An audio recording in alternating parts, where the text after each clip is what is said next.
नमस्कार, खबरों के बुलेटिन च तुहाडा स्वागत है। मैं हाँ कुसुम सोनिया। सब तो पहला चुनवियां खबरां। प्रधानमंत्री नरेंद्र मोदी अज सवेरे 11 बजे आकाशवाणी ते मन की बात प्रोग्राम राही देशवासियों नाल विचारां दी सांझ पाउणगे।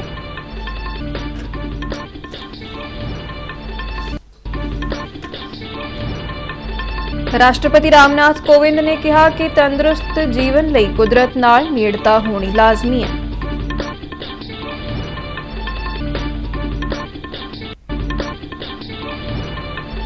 केंद्र सरकार ने पंजाब नूं झोने की बिजाई के सीजन लई कोले की समय सिर अते ढुकवीं सप्लाई का भरोसा दिता।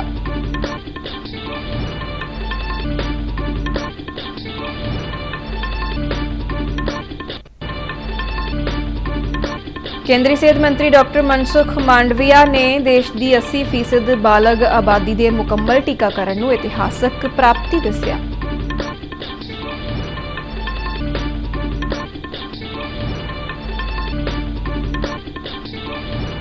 एशिया कप हॉकी टूरनामेंट के सुपर 4 गेड़ विच भारत ने जापान नूं 2-1 के फर्क नाल हराया। ते हुण खबरां विस्तार नाल। प्रधानमंत्री नरेंद्र मोदी अज आकाशवाणी तो प्रसारित होने वाले बहुत चर्चित प्रोग्राम मन की बात तहत लोकां नाल विचार सांझे करनगे। मन की बात प्रोग्राम की यह 99वीं कड़ी होवेगी। इस प्रोग्राम राही प्रधानमंत्री वख-वख मुद्दों ते चर्चा तो इलावा अपनी सरकार के प्रोग्रामां, नीतियां ते देश के वख-वख हिस्सों में विलक्षण काम करने वाले लोगों बारे विचार चर्चा करते हैं, जिस करके ये प्रोग्राम काफ़ी हरमन प्यारा हो गया है। मन की बात प्रोग्राम का प्रसारण अज सवेरे 11 बजे आकाशवाणी और दूरदर्शन के सारे चैनलों पर वेख्या ते सुनिया जा सकता है। इस तो इलावा आकाशवाणी समाचार की website, news on AIR, mobile app, प्रधानमंत्री दफ्तर और सूचना ते प्रसारण मंत्रालय के यूट्यूब चैनलों पर भी मन की बात प्रोग्राम उपलब्ध होगा। दूरदर्शन और आकाशवाणी ते हिंदी में इसके प्रसारण के तुरंत बाद दर्शक खेतरी भाषावां विच मन की बात प्रोग्राम देख सकते हैं। डीडी पंजाबी ते मन की बात प्रोग्राम का पंजाबी रूपांतर उस दिन रात 8 बजे मुड़ प्रसारित होगा। प्रधानमंत्री नरेंद्र मोदी ने कहा कि आत्मनिर्भरता साडियां कई समस्यावां का हल है। गुजरात के गांधीनगर विखे सहकारी संस्थावां के एक सैमीनार नूं संबोधन करदिआं प्रधानमंत्री ने कहा कि सहकारिता पिंडां दे आत्मनिर्भर होने का एक वड्डा माध्यम है जो आत्मनिर्भर भारत के दृष्टिकोण नूं ऊर्जा प्रदान करता है। किसानां दा जिक्र करदिआं प्रधानमंत्री ने कहा कि आलमी बाजार विच उच्चियां कीमतां ते उपलब्धता की कमी नाल किसानां नूं जूझण नहीं दिता जावेगा। उन्होंने कहा कि इस मकसद लई केंद्र सरकार ने पिछले वरे 1,60,000 करोड़ और इस वरे 2 लाख करोड़ रुपए की फर्टिलाइजर सबसिडी प्रदान की है। प्रधानमंत्री ने कहा कि देश के किसानों की जरूरत नूं वेखदिआं सरकार वालों किसान हित लई हरेक प्रकार का फैसला लिया गया है। उन्होंने कहा कि सरकार भविख विच भी किसानों की मजबूती लई काम करती रहेगी। उन्होंने कहा कि केंद्र सरकार सबका साथ सबका विकास के मंत्र नाल गरीब लोगों के विकास लई काम कर रही है। भारत विदेशों से यूरिया मंगाता है, उसमें यूरिया का 50 किलो का एक बैग 3,500 रुपये का पड़ता है। 3,500 रुपये का एक बैग, याद रखिए। लेकिन देश में गांव में किसान को वही यूरिया का बैग 3,500 से खरीद के सिर्फ 300 रुपये में दिया जाता है। 300 रुपये में। इस दौरान प्रधानमंत्री ने कलोल विच नैनो तरल यूरिया प्लांट का उद्घाटन भी किया। इस मौके प्रधानमंत्री ने कहा कि इस प्लांट के चालू होने नाल यूरिया की एक बोरी की ताकत आधा लीटर बोतल विच समा गई है, जिस नाल ढोआ ढुआई की लागत और भंडारण दी लागतां विच वड्डी कमी आवेगी। प्रधानमंत्री ने कहा कि समुचे देश विच 8 होर अजिहे नैनो यूरिया प्लांट स्थापित किए जाणगे। उन्होंने किसानों को भरोसा दिता कि यह नवीनता केवल यूरिया तक ही सीमित नहीं रहेगी, बल्कि भविख विच किसानों को होर नैनो फर्टिलाइजर उपलब्ध करवाए जाणगे। आधा लीटर बोतल किसान की एक बोरी यूरिया की जरूरत को पूरा करेगी। कितना खर्चा कम हो जाएगा ट्रांसपोर्टेशन का, बाकी सब चीजों का। और कल्पना कीजिए छोटे किसानों के लिए ये कितना बड़ा संबल है।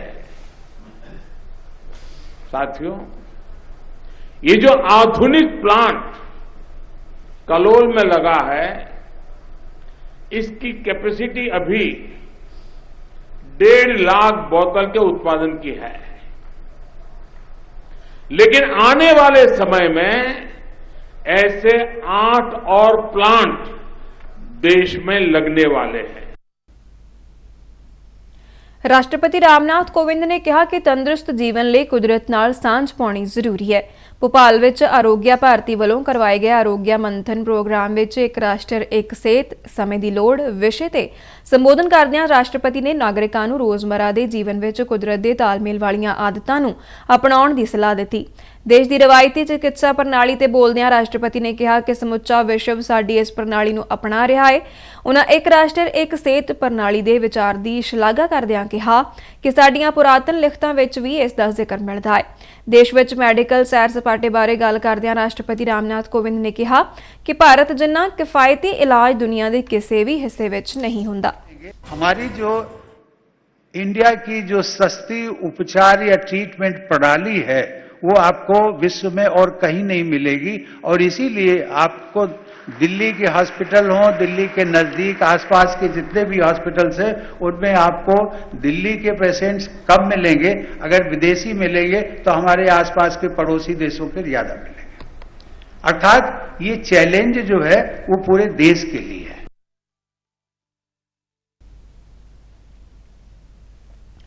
ਕੇਂਦਰ ਸਰਕਾਰ ਨੇ ਪੰਜਾਬ ਨੂੰ ਝੋਨੇ ਦੇ ਬਿਜਾਈ ਸੀਜ਼ਨ ਲਈ ਕੋਲੇ ਦੀ ਸਮੇਂ ਸਿਰ ਅਤੇ ਬਕਾਇਦਾ ਸਪਲਾਈ ਦਾ ਭਰੋਸਾ ਦਿੱਤਾ ਹੈ। ਕੇਂਦਰੀ ਊਰਜਾ ਮੰਤਰੀ ਰਾਜਕੁਮਾਰ ਸਿੰਘ ਅਤੇ ਕੋਲਾ ਮੰਤਰੀ ਪ੍ਰਹਲਾਦ ਜੋਸ਼ੀ ਦੀ ਸਹਿ ਪ੍ਰਧਾਨਗੀ ਹੇਠ ਵੀਡੀਓ ਕਾਨਫਰੰਸਿੰਗ ਰਾਹੀਂ ਪੰਜਾਬ ਸਮੇਤ ਹੋਰਨਾਂ ਸੂਬਿਆਂ ਨਾਲ ਹੋਈ ਸਮੀਖਿਆ ਮੀਟਿੰਗ ਦੌਰਾਨ ਪੰਜਾਬ ਦੇ ਬਿਜਲੀ ਮੰਤਰੀ ਹਰਭਜਨ ਸਿੰਘ ਈਟੀਓ ਨੇ ਝੋਨੇ ਦੀ ਬਿਜਾਈ ਦੇ ਸੀਜ਼ਨ ਮੱਦੇਨਜ਼ਰ ਕੋਲਾ ਸਪਲਾਈ ਨੂੰ ਯਕੀਨੀ ਬਣਾਉਣ ਲਈ ਕੇਂਦਰ ਨੂੰ ਬੇਨਤੀ ਕੀਤੀ। ਬਿਜਲੀ ਮੰਤਰੀ ਨੇ ਦੇਸ਼ ਭਰ ਵਿੱਚ ਕੋਲੇ ਦੀ ਮੌਜੂਦਾ ਸਥਿਤੀ ਬਾਰੇ ਸੂਬੇ ਦੀਆਂ ਚਿੰਤਾਵਾਂ ਦਾ ਪ੍ਰਗਟਾਵਾ ਕਰਦਿਆਂ ਕੇਂਦਰ ਨੂੰ ਬਿਜਲੀ ਦੀ ਕਿੱਲਤ ਦੇ ਲੰਮੇ ਸਮੇਂ ਦੇ ਹੱਲ ਲਈ ਬਦਲਵੇਂ ਪ੍ਰਬੰਧ ਕਰਨ ਦੀ ਅਪੀਲ ਕੀਤੀ। ਹਰਭਜਨ ਸਿੰਘ ਨੇ ਕਿਹਾ ਕਿ ਪੰਜਾਬ ਦੇ ਕਿਸਾਨ 14 ਜੂਨ ਤੋਂ ਝੋਨੇ ਦੀ ਬਿਜਾਈ ਸ਼ੁਰੂ ਕਰਨਗੇ, ਜਿਸ ਲਈ ਸੁਚੱਜੇ ਤਜਰਬੇ ਨੂੰ ਯਕੀਨੀ ਬਣਾਉਣ ਲਈ ਪੂਰੀ ਤਿਆਰੀ ਕੀਤੀ ਜਾ ਰਹੀ ਹੈ। ਕੇਂਦਰੀ ਰਾਜ ਮੰਤਰੀ ਸੋਮ ਪ੍ਰਕਾਸ਼ ਨੇ ਕੱਲ ਡੇਰਾਬੱਸੀ ਵਿਖੇ ਨੈਸ਼ਨਲ ਡੈਂਟਲ ਕਾਲਜ ਅਤੇ ਹਸਪਤਾਲ ਦਾ ਦੌਰਾ ਕੀਤਾ। ਇਸ ਮੌਕੇ ਕੇਂਦਰੀ ਮੰਤਰੀ ਨੇ ਡੈਂਟਲ ਕਾਲਜ ਦੇ ਬੁਨਿਆਦੀ ਢਾਂਚੇ ਅਤੇ ਓਪੀਡੀ ਦੀ ਸਹੂਲਤ ਦੀ ਸ਼ਲਾਘਾ ਕੀਤੀ। ਕਾਲਜ ਦੇ ਚੇਅਰਮੈਨ ਲੈਫਟੀਨੈਂਟ ਕਰਨਲ ਜੀ.ਐਸ. ਸੰਧੂ ਨੇ ਕੇਂਦਰੀ ਮੰਤਰੀ ਨੂੰ ਕਾਲਜ ਦੀਆਂ ਪ੍ਰਾਪਤੀਆਂ ਬਾਰੇ ਦੱਸਿਆ। ਕੇਂਦਰੀ ਸਿਹਤ ਮੰਤਰੀ ਡਾਕਟਰ ਮਨਸੁਖ ਮਾਂਡਵੀਆ ਨੇ ਦੱਸਿਆ ਕਿ ਦੇਸ਼ ਦੀ 80% ਬਾਲਗ ਆਬਾਦੀ ਦਾ ਮੁਕੰਮਲ ਕੋਵਿਡ ਟੀਕਾਕਰਨ ਕੀਤਾ ਜਾ ਚੁੱਕਾ ਹੈ। ਸਿਹਤ ਮੰਤਰੀ ਨੇ ਟਵੀਟ ਕਰਦਿਆਂ ਇਸ ਇਤਿਹਾਸਕ ਪ੍ਰਾਪਤੀ ਤੇ ਖੁਸ਼ੀ ਜਤਾਈ। ਉਨ੍ਹਾਂ ਟੀਕਾਕਰਨ ਮਗਰੋਂ ਵੀ ਲੋਕਾਂ ਨੂੰ ਕੋਵਿਡ-19 ਸੰਬੰਧੀ ਢੁਕਵੇਂ ਵਿਵਹਾਰ ਦੀ ਪਾਲਣਾ ਕਰਨ ਦੀ ਅਪੀਲ ਕੀਤੀ। ਪੰਜਾਬ ਦੇ ਮੁੱਖ ਮੰਤਰੀ ਭਗਵੰਤ ਮਾਨ ਨੇ ਸੂਬੇ ਵਿੱਚ ਬੱਚਿਆਂ ਦਾ ਲਾਜ਼ਮੀ ਟੀਕਾਕਰਨ ਯਕੀਨੀ ਬਣਾਉਣ ਲਈ 5 ਸਾਲ ਤੱਕ ਦੀ ਉਮਰ ਦੇ ਬੱਚਿਆਂ ਦੇ ਮਾਪਿਆਂ ਨੂੰ ਮੋਬਾਈਲ ਫੋਨਾਂ ਤੇ ਟੀਕਾਕਰਨ ਲਈ ਸਮਾਂ ਸਾਰਣੀ ਬਾਰੇ ਸੁਨੇਹਾ ਭੇਜਣ ਦੀ ਸ਼ੁਰੂਆਤ ਕੀਤੀ।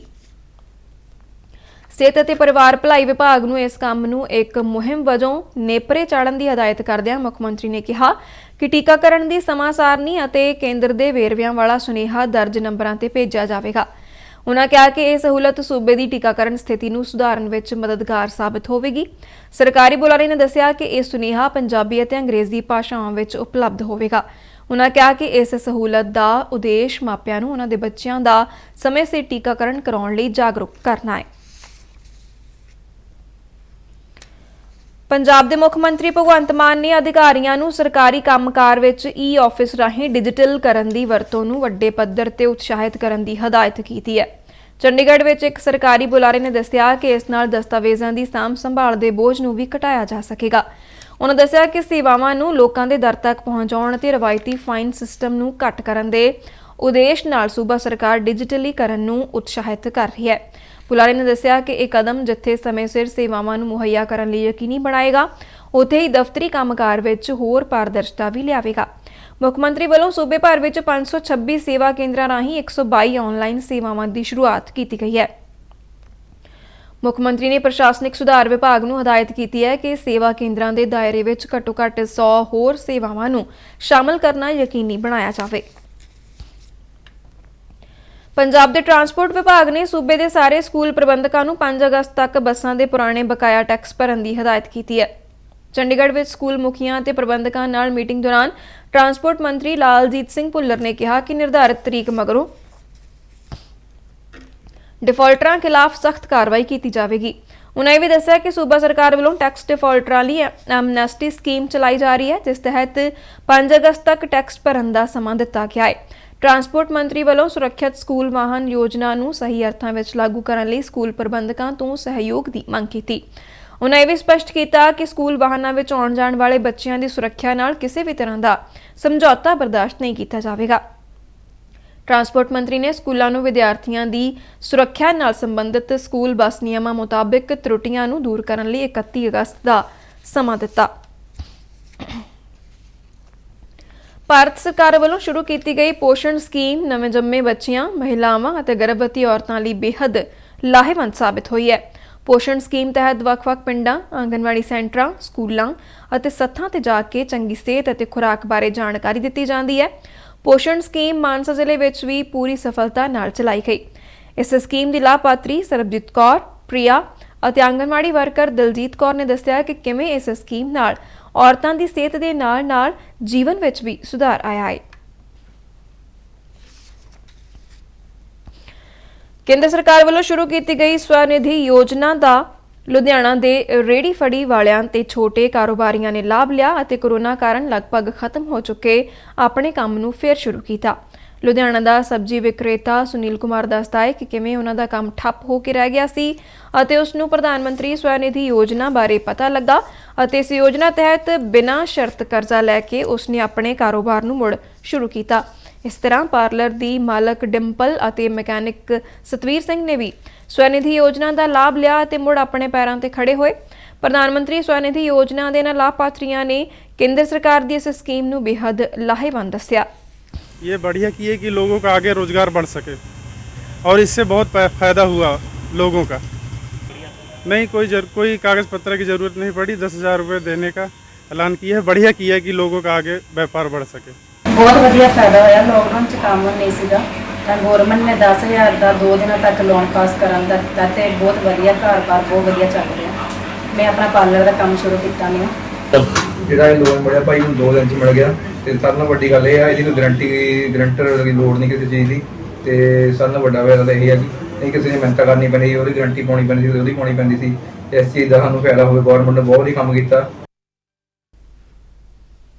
शहरों के विकास और इन्हों नवीं दिख देने लई केंद्र सरकार वालों अमृत योजना शुरू की गई।